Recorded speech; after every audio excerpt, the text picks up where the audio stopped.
Hello kids, ready to study?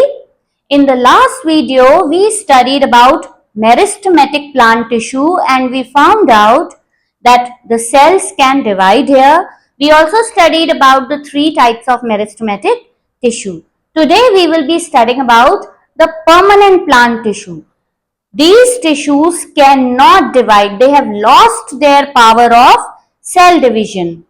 Cells cannot divide. If a tissue has cells where in plants where the cells cannot divide, that means it is a part of permanent tissue. Now this permanent tissue is also of two types, simple permanent tissue and complex permanent tissue. If all the cells in the tissue are of one type, are of the same type of cells, then it is simple permanent tissue. If the cells are of more than one type, then it will be complex permanent tissue, which we will be studying in the next video. Today we will be studying only simple permanent tissue, which has all the cells of the same type. Now this simple permanent tissue is also of three types: parenchyma, collenchyma and sclerenchyma. These parenchyma cells are small and thin. The cell wall is very thin and they have intercellular spaces in them. Now because the cell wall is thin, things can move easily in and out of the cell. So the main function of parenchyma is storage of food. They have chloroplast, so photosynthesis will definitely be there. So synthesis of food is also there. When the food synthesis is the main work in parenchyma, that parenchyma tissue is called chlorenchyma, because most of the work is manufacture of food. So it will be called chlorenchyma, where the main function is photosynthesis.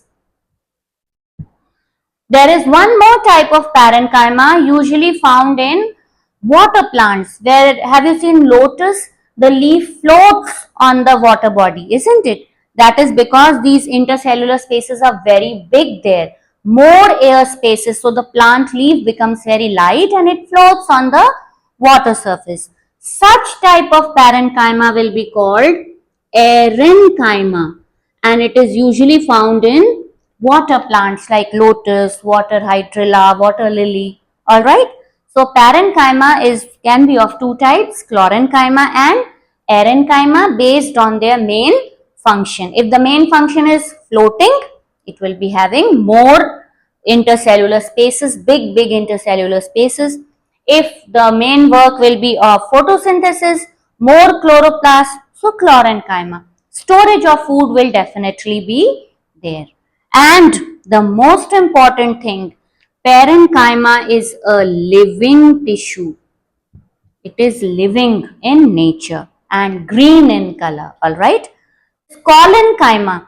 Collenchyma is also a living tissue just like parenchyma.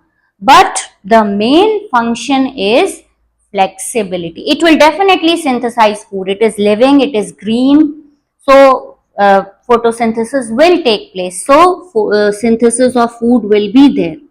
But along with synthesis of food, flexibility of plants is because of collenchyma. Have you seen when very strong wind blows, the plant moves to and fro? It will not fall, it will move to and fro and then will come back to its original place. That is because of collenchyma. The cells in collenchyma, they have a special thickening at the corner. The corners are thick. The entire cell wall will not be thick. Only the corner portion will be thick.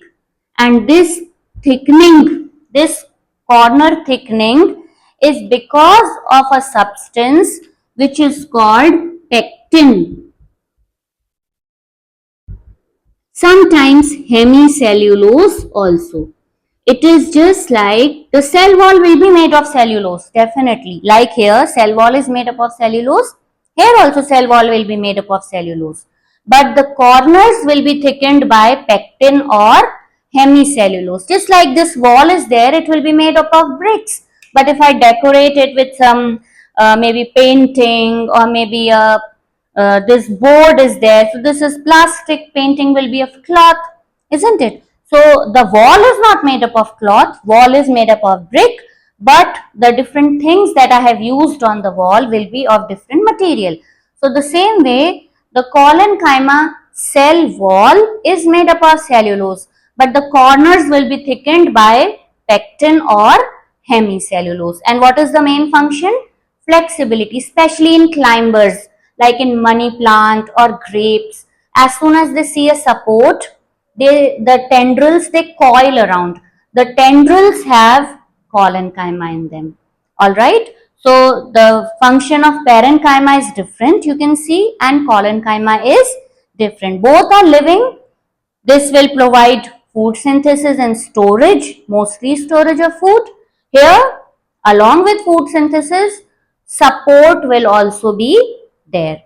The third and the last type of simple permanent tissue is sclerenchyma. These are dead tissues. The cells are dead. They will not have cytoplasm or nucleus. Alright, so sclerenchyma is a dead tissue and it will provide strength and support to the plant. The coconut husk that you see, all right, or in mats, the jute, hemp, cotton fiber, sometimes some fruits we eat like guava, pear, persimmon, when they are raw, they have a gritty taste. Some grains come, that grains are because of sclerenchyma. The grains are called in fact sclerids because of sclerenchyma. So this will provide more strength. The big trees, how do they stand? Because of sclerenchyma. Now in this, the cell wall will be thickened all around. Here only the corners were thickened. Here the entire cell wall will be thick and the material will be lignin. Okay, so in parenchyma there was no thickening, only cellulose cell wall. Collenchyma, thickening only at the corner, cellulose cell wall, but the corners will be thickened by pectin or hemicellulose. Sclerenchyma, entire cell wall will be thickened by a material called lignin. And because these simple permanent tissue, they support the plant, they make the maximum body of plant, and they provide strength to the plant. The simple permanent tissue is also called supporting tissue based on their function, and ground tissue because they make the most of the plant body is made by the simple permanent tissue. So when we will be studying about the plant tissues on the basis of function, there you will understand supporting tissue. Supporting tissue is nothing but simple permanent tissue because it supports, it gives strength to the plant, it provides flexibility to the plant. All right, this tissue is responsible for strength and support. So simple permanent tissue is also called supporting tissue and it makes up most of the body of the plant. That is why it is called ground tissue. Let's quickly see the difference quickly. Parenchyma is living, collenchyma is a living tissue, whereas sclerenchyma is a dead tissue. The functions of parenchyma will be storage of food, food synthesis, helping the leaves and plants to float in water, whereas collenchyma, it will provide food to the plant, but the main function is flexibility and strength. Sclerenchyma will give rigidity and strength. And if you see, no thickening at the corner, no thickening at all, not even corner, no thickening at all in parenchyma. In collenchyma, the cell wall is thick only at the corners and sclerenchyma cell wall is thick all over. For example, if you see the pre-primary children, small children, whatever teacher says and whatever their parents says, that is it. They will not move here and there. So, parenchyma, okay, no thickening at all. Collenchyma, you grow a little bit, move to higher classes, you come to junior classes, class 6, 7, 8. Ma'am, oh no, no, something she says, or parents, whatever they say, no. But after understanding, they will understand and they will do what their teacher says or what their parents says. So thickened only at the corner. You grow more, class 11, 12, ma'am is always wrong, teacher is always wrong, parents are always wrong. That means the cell wall is totally thick, lignified. Alright? This was just a simple funny example that how we behave in these ways. I hope you have understood the lesson. We'll meet in the next video. Till then, goodbye, take care and keep studying.